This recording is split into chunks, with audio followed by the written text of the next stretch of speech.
જૂનાગઢના માણાવદરમાં સગીરાના અપહરણ કેસમાં પોલીસે મોટી કાર્યવાહી હાથ ધરી છે। સગીરાનું અપહરણ કરનાર આરોપીને પોલીસે ઝડપી લીધો છે।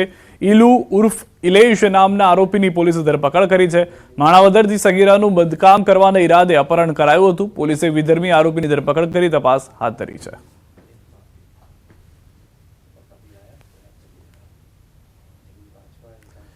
બેફામ રફતાર પર બ્રેક ક્યારે? સૌથી મહત્વની વાત। શરૂઆત સમાચારની તેનાથી।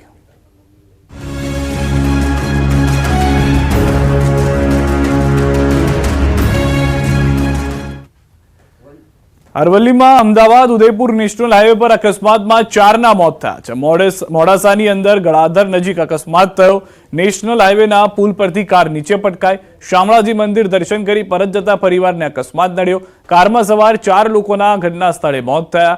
એક મહિલા અને 2 પુરુષ અને 1 બાળકીનું મૃત્યુ થયું। ટીંટોએ પોલીસ ઘટના સ્થળે પહોંચી તપાસ હાથ ધરી। મૃતકોને શામળાજી સિવિલ હોસ્પિટલ પીએમ માટે ખસેડાયા। આ તરફ મહુધા ભૂલી ભવાની નજીક અકસ્માત 2ના મૃત્યુ થયા છે। એક વ્યક્તિ ઇજાગ્રસ્ત છે। નડિયાદથી મહુધાની વચ્ચે ભૂલી ભવાની નજીક અકસ્માત। આઈસર અને રિક્ષા વચ્ચે અકસ્માત થતા 2 વ્યક્તિના ઘટના સ્થળે મોત નીપજ્યા। ઘટનામાં એક વ્યક્તિ ઇજાગ્રસ્ત થતા સારવાર માટે હોસ્પિટલ ખસેડાયા। અકસ્માતને પગલે મહુધા પોલીસે ઘટના સ્થળે પહોંચી કાર્યવાહી હાથ ધરી। તો ભરૂચમાં ગમખ્વાર અકસ્માતમાં 3ના મોત થયા છે। હાંસોડના શેરા ગામ પાસે કાર ઝાડ સાથે અથડાઈ હતી। કારમાં સવાર 3 લોકોના મૃત્યુ થયા છે। પરિવાર ભાવનગરથી સુરત તરફ જઈ રહ્યો હતો। વહેલી સવારે બની છે ઘટના। હાંસોડ પોલીસે તપાસ શરૂ કરી છે।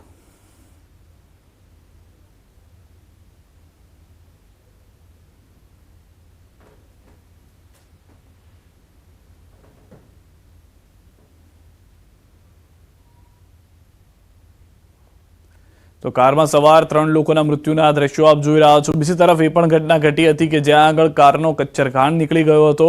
પરિવાર ભાવનગરથી સુરત તરફ જઈ રહ્યો હોવાની પ્રાથમિક જાણકારી છે, પરંતુ ગાડીની રફતાર તેટલી વધારે હતી કે કાર કાબુમાં ન રહી અને ત્યારબાદ અકસ્માત થયો છે। રફતારે જિંદગી છીનવી લીધી છે, તેના દ્રશ્યો આપ જોઈ રહ્યા છો। જામનગરમાં પણ રફતારનો કહેર યથાવત છે। ઘરની દિવાલ તોડી કાર અંદર ઘૂસી ગઈ।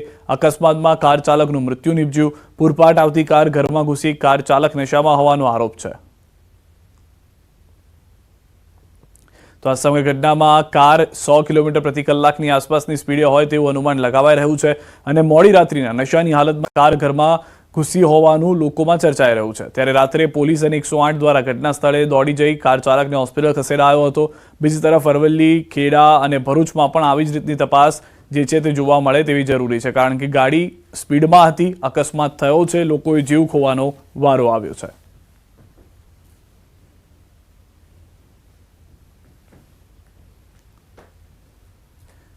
આ તરફ મોરબીથી સમાચાર। ખાનગી વીજ કંપની સામે ખેડૂતોમાં રોષ જોવા મળી રહ્યો છે। ખાખરેચી ગામના ખેતરોમાં વીજ લાઈન નાખતા મામલો ગરમાયો છે। ખેડૂતોને યોગ્ય ભાવ આપવાનું કહી અધિકારીઓ ફરી ગયા છે। પાવર ગ્રીડ કંપની દ્વારા વીજ લાઈન નાખવામાં આવી છે। કંપની દ્વારા કામ રોકવા ખેડૂતોની ચીમકી આપી છે। કામ નહીં રોકાય તો ખેડૂતોએ આંદોલન કરવાની પણ ચીમકી આપી છે। કંપનીના કર્મચારી અને મીડિયા વચ્ચે પણ ઘર્ષણ થયું છે। મીડિયાને વીજ લાઈનનું કવરેજ કરતા રોકતા ઘર્ષણ થયું।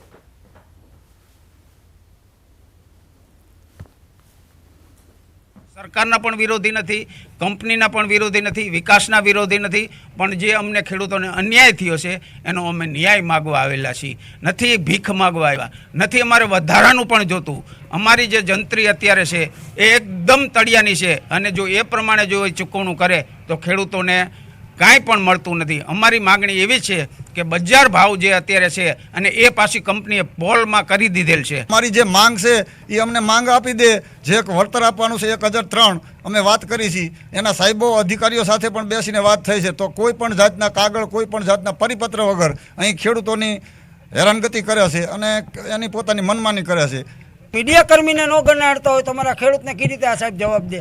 છતાંય અમે આમાં અત્યારે મીડિયા કર્મી સાથે રાખીને આ લોકોએ જવાબ નથી દીધો, પણ અમે આના માટે ધરણા કરવા પડે તો ધરણા કરશું, પણ મારા ખેડૂતને જ્યાં સુધી ન્યાય નહીં મળે ત્યાં સુધી જે પણ લડત કરવાની થશે ને અમે કરશું। હાલ રોકાઈ વિરામ માટે આપ જોડાયા રહો ગુજરાતની number 1 news channel news 18 Gujarati સાથે।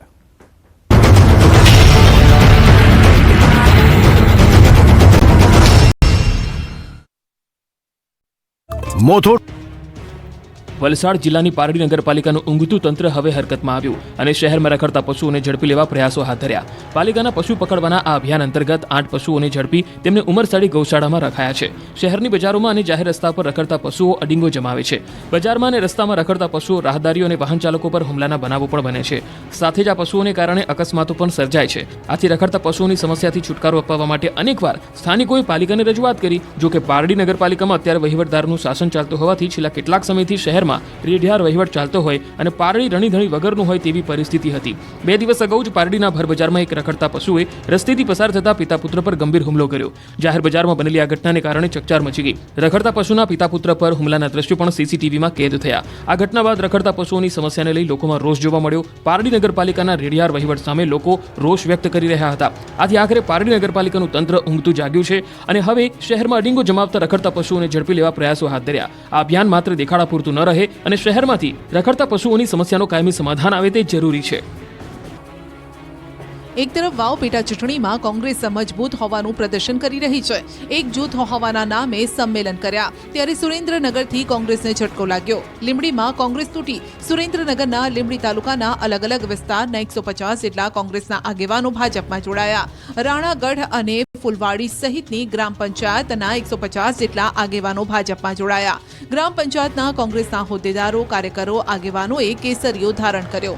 કચ્છના સાંસદ વિનોદ ચાવડા, જિલ્લા ભાજપ પ્રમુખ હિતેન્દ્રસિંહ ચૌહાણ, ધારાસભ્ય પી.કે. પરમાર સહિતના હોદ્દેદારો આ પ્રસંગે ઉપસ્થિત રહ્યા. ભક્તિ, ભજન અને ભોજનનો ત્રિવેણી સંગમ ગણાતી ગિરનારની લીલી પરિક્રમા શરૂ થઈ ચૂકી છે. મોટી સંખ્યામાં શ્રદ્ધાળુઓ લીલી પરિક્રમા કરવા માટે જૂનાગઢ પહોંચી ગયા છે. પરિક્રમામાં હૈયે હૈયું દળાય તેવા અદ્ભુત દ્રશ્યો સામે આવ્યા. મોટી સંખ્યામાં શ્રદ્ધાળુઓએ પરિક્રમા કરી. ખાસ કરીને યુવાનોમાં પણ આ પરિક્રમાને લઈને અનેરો ઉત્સાહ છે.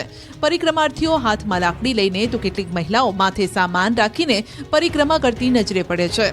ગિરનારની પરિક્રમાના આખા રૂટ પર માનવ મહેરામણ ઉમટી પડ્યું છે.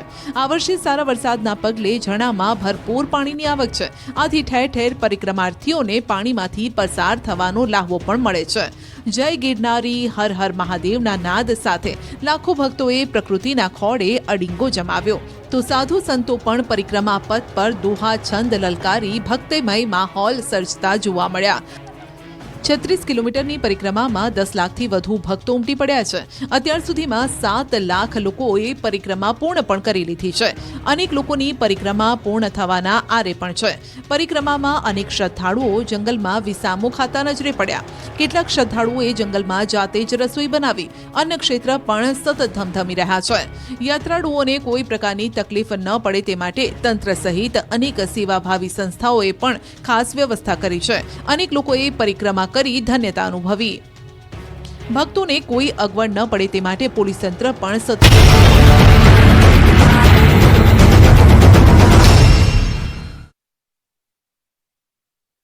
વિરમદમનું સ્વાગત છે. રાજકોટમાં ડુંગળી રડાવ્યા છે ગ્રાહકોને. રાજ્યમાં ડુંગળીના ભાવમાં વધારો જોવા મળી રહ્યો છે. ભાવ આસમાને પહોંચી રહ્યા છે. ગૃહિણીનું બજેટ ખોરવાયું છે. 2 મહિના પહેલા 20 રૂપિયા કિલો વેચાતી ડુંગળી હાલમાં 60-70 રૂપિયા કિલોના ભાવે વેચાઈ રહી છે.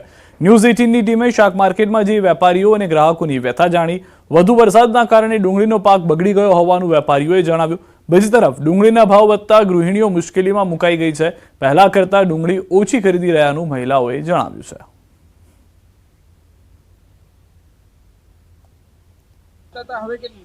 પહેલા તો અમે 5 કિલો લેતા હતા એમ. અત્યારે પહેલા તો 10 ની 20 ની કિલો હતી. અત્યારે તો 50, 70, 100 સુધી પહોંચી ગઈ. હું અત્યારે ડુંગળી લેવા આવ્યો હતો. હાલમાં અત્યારે ભાઈ કે છે 60 રૂપિયાથી 70 રૂપિયા કિલો ડુંગળી છે. હવે આપણે 4-5 કિલો લેતા હોય એની જગ્યાએ અત્યારે આપણે કિલો લેવી પડે છે પરિસ્થિતિ પ્રમાણે, કારણ કે મોંઘવારી આવી છે. ત્યાં ડુંગળીનો હાલ ભાવ 20 થી 30 રૂપિયા હોવો જોઈએ.